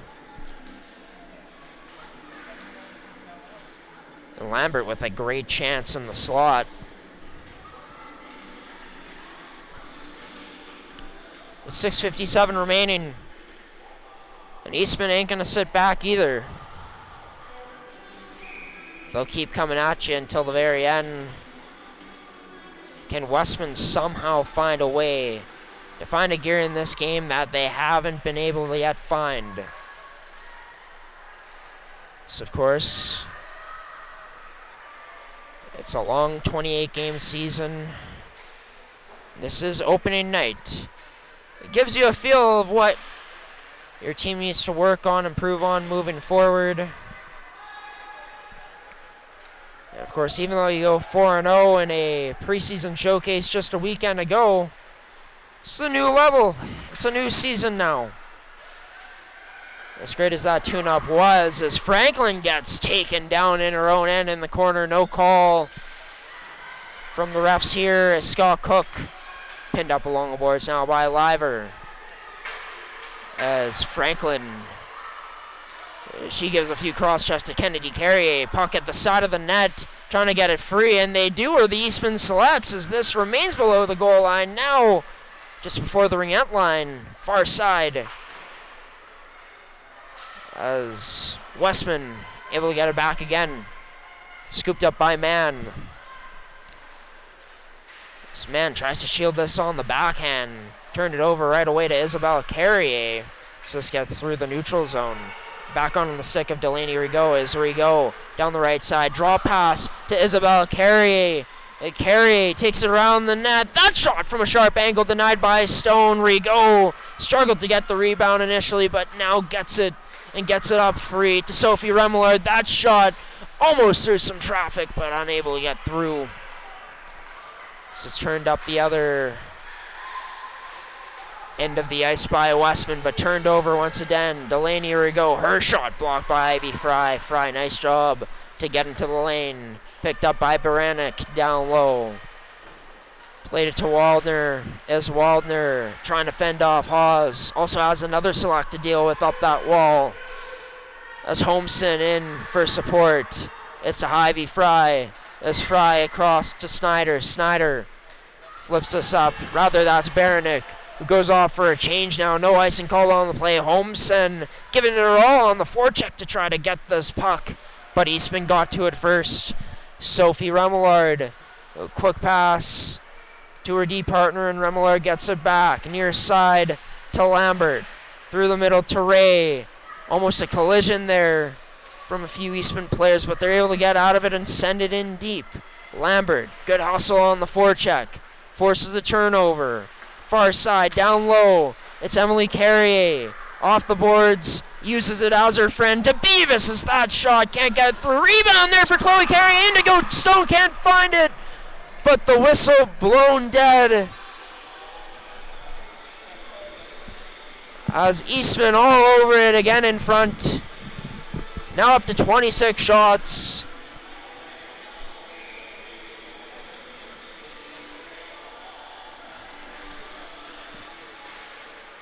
As we continue to see good chances poured on from this team. Emily Carrier fires and shoots wide of the net.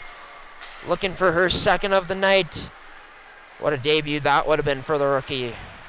Already been a heck of a debut, but would have made it even that much more sweeter. Charlie Shearer hesitates before sending this back to a D partner. And Mann's pass off the boards. Turned over into the Eastman zone.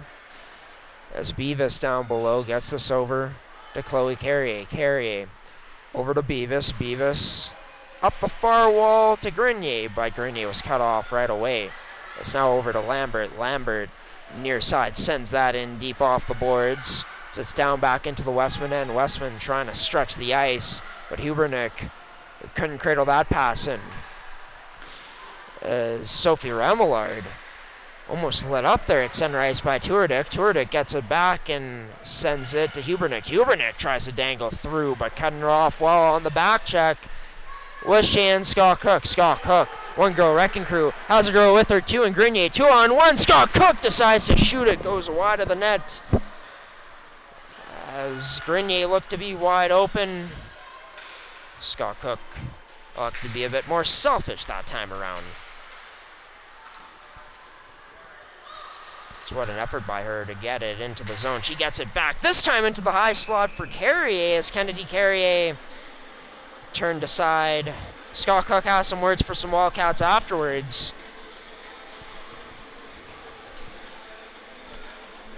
As 2:24 remains in this period. Of course, be sure to join us tomorrow for some more Wildcats hockey. This will be at Stride Place Arena in Portage La Prairie for their afternoon contest. Game 2 for both of those teams, in the Westman Wildcats taking on the Central Plains Capitals. You won't want to miss it. Be sure to catch it on gshowproductions.uscreen.io. Same place where you'll be able to catch all your MFHL game day coverage this season. As that into the front of the net, Wallner's redirect blocked. Eastman, great job of getting in the lane there from defenseman. I believe that was Chloe Carey. This blocked up by Haas. Haas to a wide open Delaney Rigaud as Rigaud tries to make a step past Franklin. She does as that shot turned aside by Stone. Rebound to the back of the net. Rigaud tried getting it in front for Summer Rae. Was unable to. Summer Rae now tries feeding that to the slot, but intercepted right there by number 16 and Waldner. Down into the corner. Summer Rae takes a bit of physical contact as Carrier tried to spin and fire, but that got intercepted in the slot as well. Perkin just past the red line, sends this in deep as we approach 1 minute to play here. We're under that now in the third period of action. As for the Eastman Selects, they won't be back in action until week 2 as they'll have tomorrow off.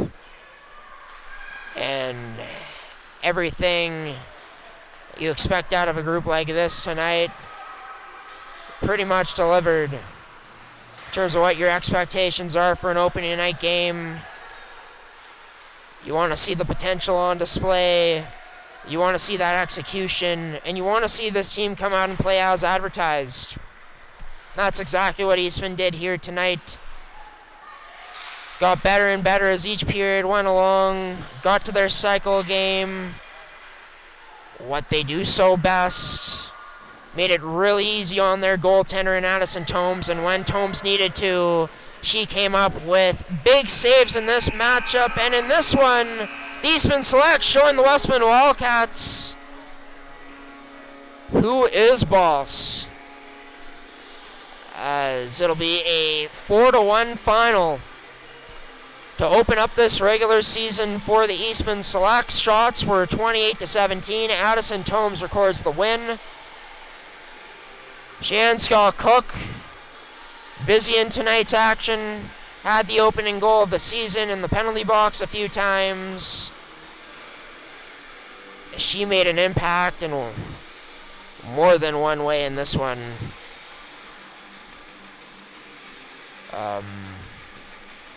Let's take a look at the rest of the scores.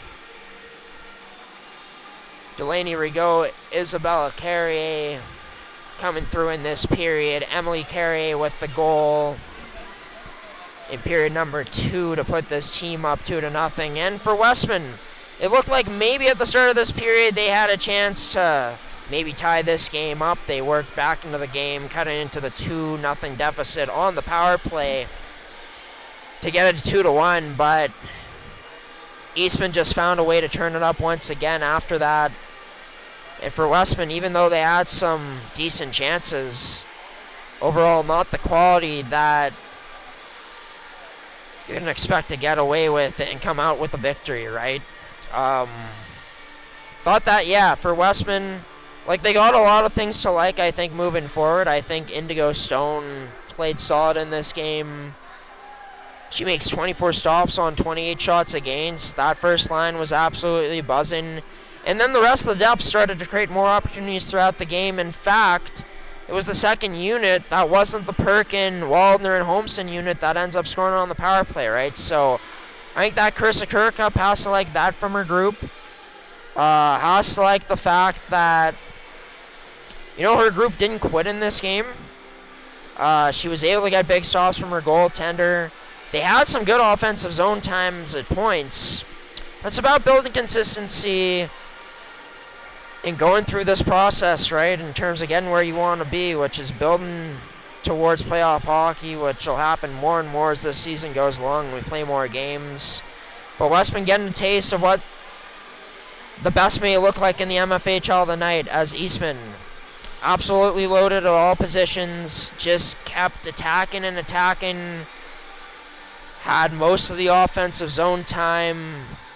Some master classes on that penalty kill, man. Smothering this Westman Wildcats team and bottling them in many of the zones. And just the good habits they built up in this game, their cycle, their attack, led to high danger chances in high danger areas, which Eastman capitalizes on tonight. We're going to get into the players of the game.